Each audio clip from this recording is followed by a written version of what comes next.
The envelope trembled in my hands as I stared at the bank statement. $400,000. My grandmother's inheritance. Money I never knew existed until today. The realization crashed over me like a tidal wave. My parents had known about this for over a year. They'd received the notification, hidden it from me, and then discarded me from their lives like unwanted furniture. They knew, I whispered to myself, sitting alone in my small office at the Safe Space Initiative. They knew about this money when they put my belongings in garbage bags. Outside my window, the May sunshine bathed the university campus in golden light, oblivious to the storm raging inside me. I'd spent the last year building myself back up from nothing, piece by painful piece, only to discover that my abandonment hadn't been about foreclosure or financial troubles as my mother had claimed. It had been calculated, deliberate. I picked up my phone, scrolling to the blocked contacts. Mom, Dad, Gabriel. 247 missed calls between them over the past year. Now I understood their sudden desperation to reconnect. The inheritance money had finally been transferred to my account 3 days ago. Somehow, they knew. My finger hovered over the unblock button. Then I set the phone down. No, I had a presentation to prepare for, one that could transform the housing advocacy organization I'd built from the ashes of my displacement. My real family would be waiting for me there. Professor Wilkins, who had taken me in, and Eleanor Grayson, who had given me purpose. The abandoned daughter was gone. In her place stood someone stronger, someone who would never again measure her worth through someone else's eyes. Flashback. The abandoned home. 1 year earlier, I stood frozen on the sidewalk in front of what used to be my childhood home in Bakersfield. My knuckles had turned white from gripping my phone so tightly as I tried to process the unthinkable. A for sale sign was hammered into the front lawn. The windows were bare, no curtains, no furniture visible inside. 3 black garbage bags sat on the porch like unwanted guests. What do you mean you don't have the keys? The house is empty. That can't be right, I repeated into the phone, aware of the neighbor watching me from across the street. My Uncle Thomas's voice was hesitant. Your father said you should have called first. They moved last week. Didn't they tell you? The lump in my throat made it difficult to speak. No, they didn't tell me anything.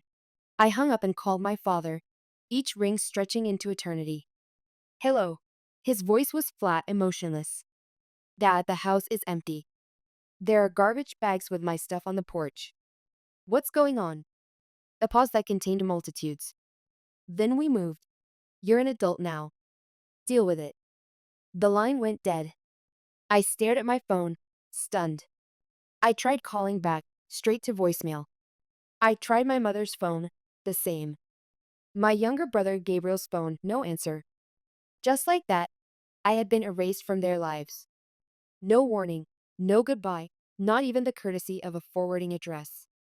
I forced myself to open one of the garbage bags. Inside were my clothes, books, and mementos, fragments of the life I'd left behind when I went to college.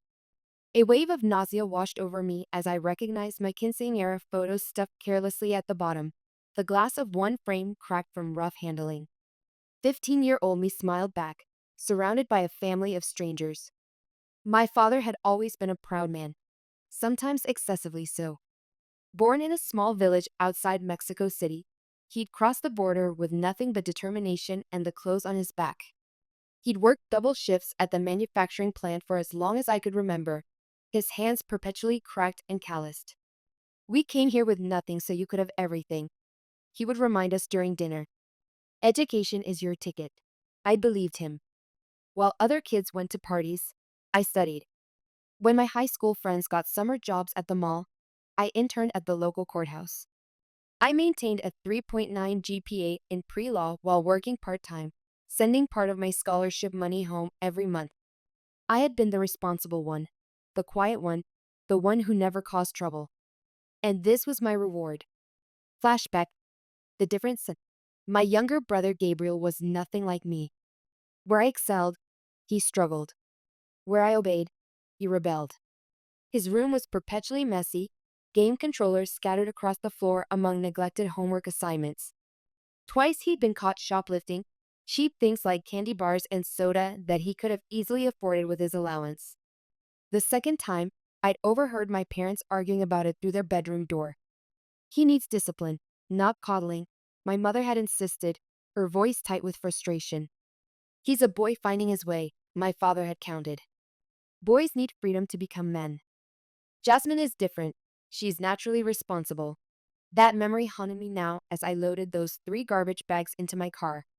The responsible daughter discarded while the troubled son remained under their wing. Had I been too reliable? Too independent? Had my success somehow threatened my father's role as the family provider? As the sunset cast long shadows across what used to be my front yard, I noticed the maple tree my father and I had planted when I was 8. It still stood tall, its branches reaching toward a house that no longer belonged to us. I remembered how proud he'd been that day, lifting me on his shoulders so I could see the very top of our sapling. One day, he'd said, "This tree will be taller than the house." I didn't cry. Not then. Instead, I drove to a nearby motel and checked in for the night. Laying out my salvaged possessions on the scratchy bedspread, I made a decision that would shape the next year of my life. If they wanted to erase me, I would return the favor. I would cut all ties and build something they could never take away from me. At Professor Wilkins' home. "They just left?" Professor Wilkins asked, disbelief evident in her voice as she poured me tea in her Victorian living room. 2 elderly cats watched me from their perch on a nearby bookshelf. Yes. My voice cracked, the emotion finally breaking through after hours of numbness. I'm not sure what to do next. I can't exactly go back to the dorms during break. She set down the teapot and looked at me directly, her gray eyes kind but firm behind wire-rimmed glasses. For a moment, I saw something in her expression, recognition, perhaps. As if my story touched on something personal she'd experienced decades ago. "Listen to me, Jasmine. Come stay with me until the dorms reopen. We'll figure this out together." Professor Wilkins lived alone, her house filled with more books than I'd ever seen outside a library. She gave me her guest room and a key. "No time limit," she said. "Focus on your studies." That spring break, instead of relaxing like my classmates, I threw myself into research. Professor Wilkins had connected me with a summer legal internship at Riverton Law Partners, specializing in housing discrimination cases. The irony wasn't lost on me. "Channel it," Professor Wilkins advised one evening as we shared tea on her porch. "The best advocacy comes from personal experience." I know something about family abandonment myself. She didn't elaborate, and I didn't ask. But something in the way she organized her solitary life, the careful arrangement of her books, the devotion to her cats, the absence of family photos, told me she understood my pain in ways others couldn't. That night, alone in the guest room, I blocked their numbers on my phone. All of them, my father, mother, brother, even aunts and uncles who might enable their behavior. If anyone asked about my family, I decided I would simply say, "We're not in touch." No dramatic story, no plea for sympathy. I was rebuilding from scratch, and sentimentality had no place in the foundation. At Riverton Law Partners. "You have something rare, Jasmine," Eleanor Grayson told me after I helped calm a young mother facing eviction. Eleanor's office was small but elegant, law books lining one wall, a window overlooking downtown on the other. "You actually listen." Eleanor was in her 50s, divorced with grown children who rarely visited. She wore her success lightly, her designer suits the only hint of the financial stability she'd achieved. She'd built Riverton Law Partners from nothing 20 years ago, focusing exclusively on housing rights when other firms considered it unprofitable. What had started as basic research and coffee runs at my summer internship quickly evolved when Eleanor discovered my knack for connecting with clients. I was assigned to assist with intake interviews, meeting families being pushed out of affordable housing by developers, elderly tenants facing illegal rent increases, students dealing with predatory landlords.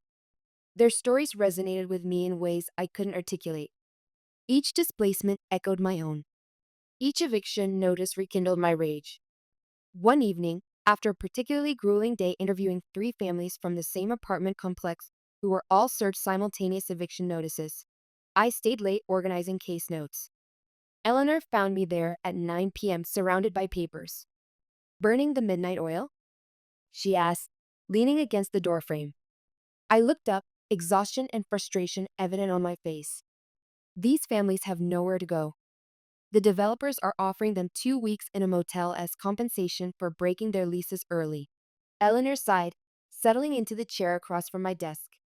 Unfortunately, that's often more than the law requires. But it's not right, I insisted, thinking of my own abrupt displacement. 2 weeks isn't enough time to find new housing, especially with security deposits and first month's rent. These people will end up homeless. The system is broken. Eleanor nodded, a small smile forming. So what are you going to do about it? That question lingered with me for days. What could I, a second-year pre-law student with an internship, possibly do? I'd been powerless to prevent my own family from discarding me. How could I help strangers facing billion-dollar developers? The answer came unexpectedly during a mandatory university financial aid seminar. The presenter mentioned that students could apply for social innovation grants, seed money for projects addressing community needs. The application deadline was just 2 weeks away. I called Eleanor that evening. I have an idea, I told her, but I'll need your help. Building Safe Space Initiative. I stayed up 3 nights straight drafting a proposal for a housing advocacy program specifically for students and low-income families. I called it Safe Space Initiative, a name that carried double meaning for me. Eleanor helped refine the legal aspects, and Professor Wilkins reviewed the final application with her characteristic thoroughness. While waiting to hear back about the grant, I received the first of many calls from my parents. It came 6 months after they had abandoned me, a voicemail from my father. Jasmine, your mother is worried about you. Call us. No apology. No explanation. Just an expectation that I would respond to their summons like an obedient daughter. I didn't call back. 3 days later, another voicemail. This silent treatment is childish, Jasmine. We're your family.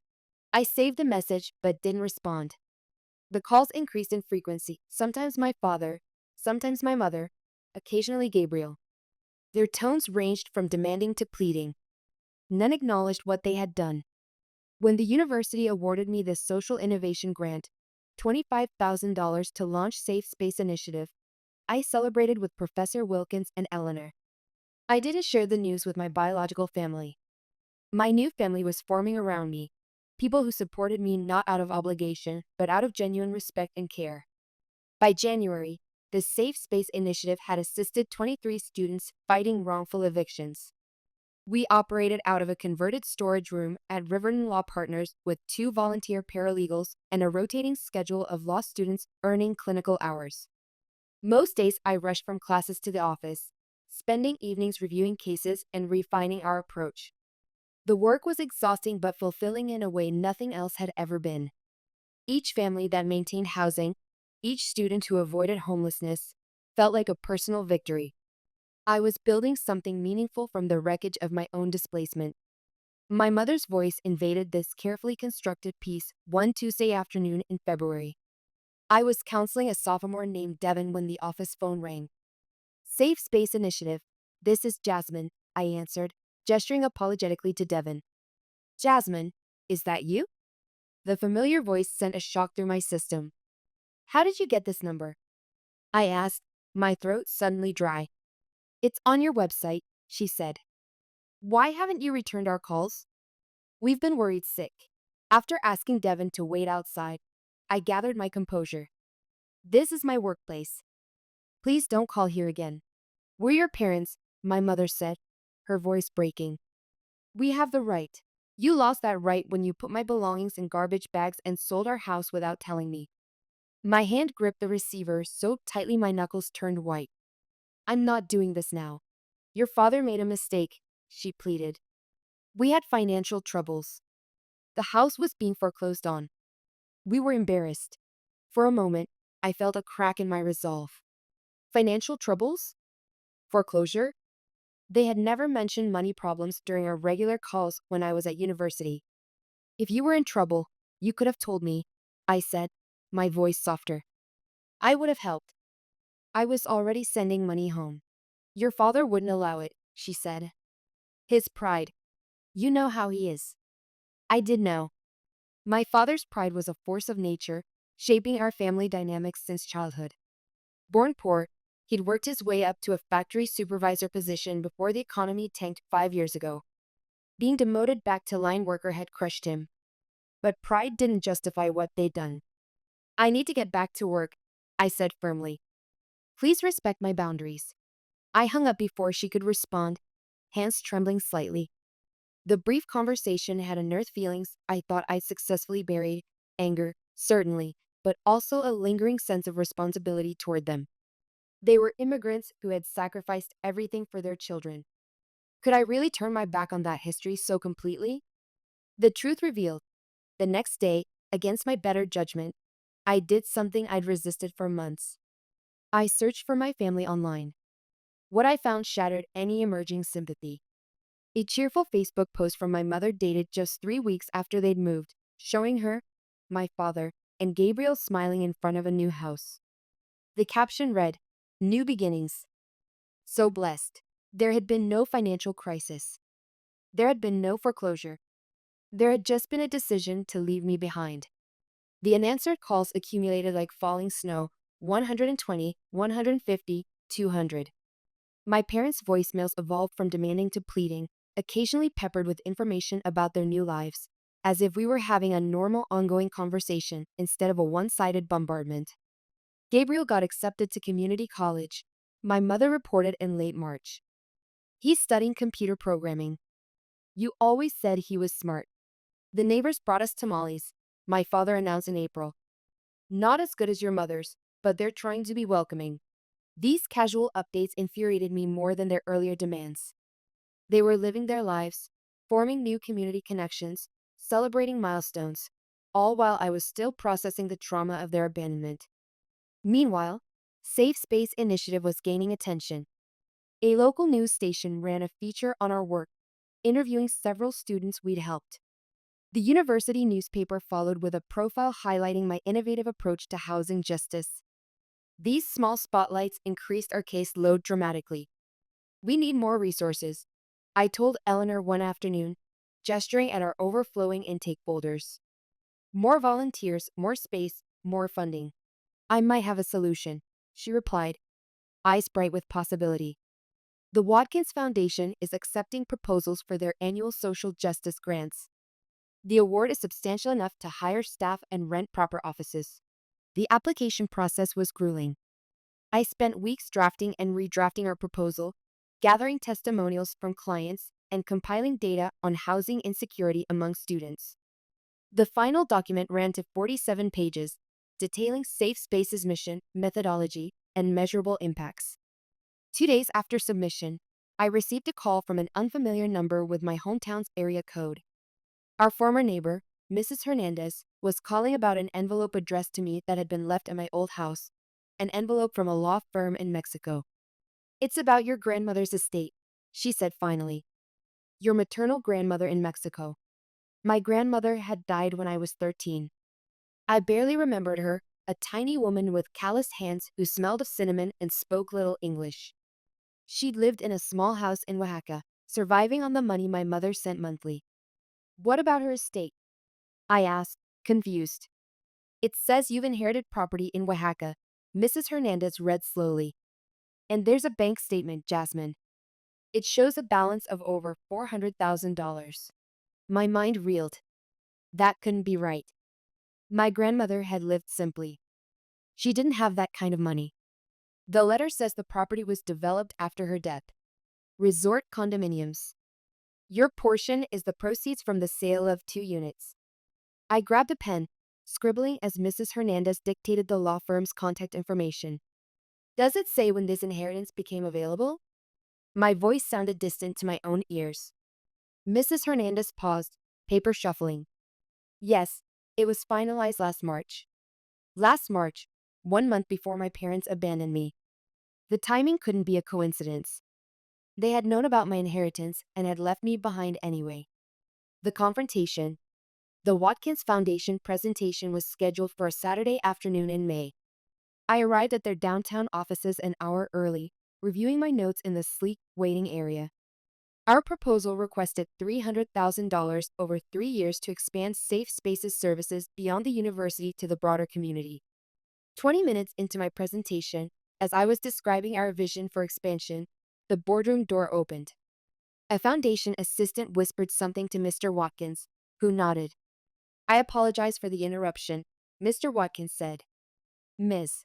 Rojas, there are some people here claiming to be your family. They're quite insistent on speaking with you." My heart stopped. My family. Here. Now. They say it's urgent, he added, looking uncomfortable. "We can ask them to wait until we've finished." Eleanor touched my arm supportively. "Your call, Jasmine." I took a steadying breath. After months of unanswered calls, my parents had tracked me down to perhaps the most important professional moment of my young career. The timing couldn't be worse or more telling. "Please tell them I'll speak with them after the presentation," I said, my voice remarkably steady. This is too important to interrupt. I turned back to the presentation, but inside my mind was racing. What could possibly be so urgent after nearly a year of silence? I finished on autopilot. The board asked questions, and I answered thoroughly. When they finally thanked us and promised a decision within 2 weeks, I felt hollow rather than hopeful. Outside the boardroom, my parents and Gabriel waited in the reception area. My mother rose when she saw me, her face a complex mixture of emotions: hope, fear, determination. My father remained seated, his expression guarded. Gabriel hovered awkwardly between them, looking everywhere but at me. "Jasmine," my mother began, stepping forward. "We need to talk." "Why are you here?" I asked. "How did you even find me?" "We saw the newspaper article about your housing program," my mother explained. "It mentioned the Watkins presentation today. We've been trying to reach you for months." "I'm aware," I said coolly. 247 calls is hard to miss. My father finally stood. "This has gone on long enough, Jasmine. You're being childish." A bitter laugh escaped me. "Childish? I came home to find my belongings in garbage bags. You sold our house without telling me. You abandoned me. And I'm the childish one?" "We made a mistake," my mother said, her voice trembling. "We want to make it right." "Now you want to make it right?" I asked. "After a year, after I've rebuilt my entire life without you, why now?" Gabriel shifted uncomfortably. "Just hear them out, Jazz." I looked at my brother, taller than I remembered, his boyish features maturing. We'd been close once, before his rebellion and my perfectionism drove us apart. Had he known their plans? Had he helped pack my things in those garbage bags? "I know about the inheritance," I said flatly. "Is that why you're suddenly interested in reconciliation? Because the money came through?" My father's face darkened. "You've always been so quick to judge. And you've always been so quick to discard," I counted. "You knew about my grandmother's estate last March. You kept it from me, then threw me away." My mother's eyes widened. "You know, I know everything," I confirmed. "The question is, what do you want now?" Coffee shop confession. The foundation's reception area wasn't the place for a family reckoning, so we relocated to a nearby coffee shop. I sat across from them, maintaining physical and emotional distance as they attempted to explain the inexplicable.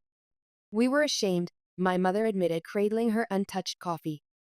She looked older than I remembered, gray strands prominent in her dark hair. "The foreclosure. Your father lost his job, and I couldn't make enough cleaning houses. We couldn't tell you. So instead of asking for help, you abandoned me?" I kept my voice low, controlled, aware of other patrons nearby. "We found out about your grandmother's money right after you left for spring semester," my father explained. His shoulders slumped beneath his worn jacket, a far cry from the proud man who'd once carried me on his shoulders. "The lawyer said you'd inherit when you turned 21. We thought, we thought if we moved, started over somewhere new, we could fix our finances before you found out. By selling the house and leaving me with nothing?" The absurdity of their logic still stunned me. "We panicked," my mother said. "Your father thought you would be better off without our problems. You had your scholarship, your university, friends. I studied them, these people who had shaped my early life and then shattered it. The irony was painful. They had raised me to value education, achievement, and responsibility, only to resent me when I embodied those values. And now? I pressed. Why this sudden change of heart? They exchanged glances. Gabriel spoke up. They made a terrible mistake, Jazz. They know that now. The safe space thing, my father added gruffly.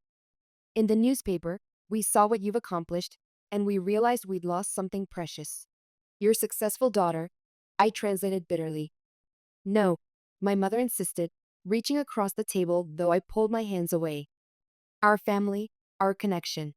I thought of Professor Wilkins and Eleanor, how they'd supported me not because of blood ties or obligation, but because they valued me as a person. I thought of the clients at Safe Space, fighting against a system designed to discard them, just as I had been discarded. I've built a new life, I said finally. New connections, people who value me regardless of my accomplishments. We're still your family, my father insisted, a note of desperation in his voice I'd never heard before. I met his gaze steadily. Family doesn't put your belongings in garbage bags. Rising from the table, I placed enough cash to cover all our drinks and prepared to leave. Part of me wanted to yell, to make a scene, to ensure they felt the full weight of their betrayal. But I realized I no longer needed that catharsis. I don't need closure. I've moved forward. But if you truly want to make amends, start by respecting my boundaries. As I walked away, I felt something unexpected. Not satisfaction or vindication, but a quiet strength. I had faced my abandoners on my own terms and walked away whole. Epilogue. Building my own home. The next morning, the Watkins Foundation called. Safe Space Initiative had been awarded the full grant amount, with an additional $50,000 for operational expenses. That afternoon, a national news outlet contacted me about featuring our work in a segment on innovative approaches to housing justice. I called Professor Wilkins immediately with the news. She invited me to dinner to celebrate. I'm proud of you, she told me as we shared a bottle of wine on her porch that evening, the spring air warm and fragrant with blooming flowers. Not just for Safe Space, but for yesterday too. You know about that? I asked, surprised. Eleanor called me. She was worried about you. Professor Wilkins smiled. Facing your parents couldn't have been easy. It wasn't, I admitted. Part of me still wants to understand why, really why, they did what they did. Some questions don't have satisfying answers, she said, her eyes distant. I learned that with my own family decades ago. It was the first time she directly acknowledged her own history of family severance. I didn't press for details, respecting her privacy as she had always respected mine. What will you do with the inheritance? She asked after a comfortable silence. I'd been thinking about that constantly. Some of it will go to a permanent office for Safe Space. Beyond that, I'm not sure yet. Whatever you decide, she said, raising her glass. You've earned the right to choose your own path forward. 2 weeks later, when the national news segment aired, it reached millions of viewers. Eleanor called to tell me our office phone was ringing nonstop with requests for help and offers of donations. Among the messages was a text from Gabriel. Saw you on TV. Mom and Dad did too. They're not going to bother you anymore. I'm sorry, Jess, for everything. I stared at those words for a long time before replying. Take care of yourself, Gabe. It wasn't forgiveness, not yet. But it was an acknowledgement that the cord hadn't been completely severed. Only stretched, perhaps irreparably. That evening, I visited a property that had just come on the market, a small Victorian not unlike Professor Wilkins, with built-in bookshelves and a porch perfect for evening conversations. It needed work, but the bones were good. As I walked through the empty rooms, I imagined filling them with books, plants, perhaps a cat or two. A place that was entirely mine, built without compromise or obligation, where no one could put my belongings in garbage bags or erase me from the narrative. The realtor watched me carefully. It's a good starter home for a family, she suggested. I smiled. It's perfect for the family I'm building me. Sometimes the family you choose becomes stronger than the one you were born into. And as I looked toward my future, Safe Spaces expansion, the Victorian house, the community I was creating, I knew I would never again measure my worth through someone else's eyes.